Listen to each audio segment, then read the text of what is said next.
জায়গায় যদি বিসমিল্লাহ পড়তে ভুলে যান, আপনার জীবনে বিপদ আসতে আর কিছু লাগবে না, বরকত কমতে আর কিছু লাগবে না। এই 3 জায়গায় যথেষ্ট।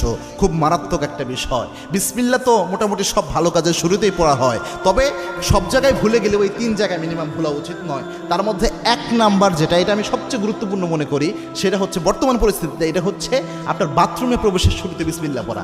অনেকে বলতে পারেন, হুজুর বাথরুমে ঢুকবেন আবার বিসমিল্লাহ কিভাবে?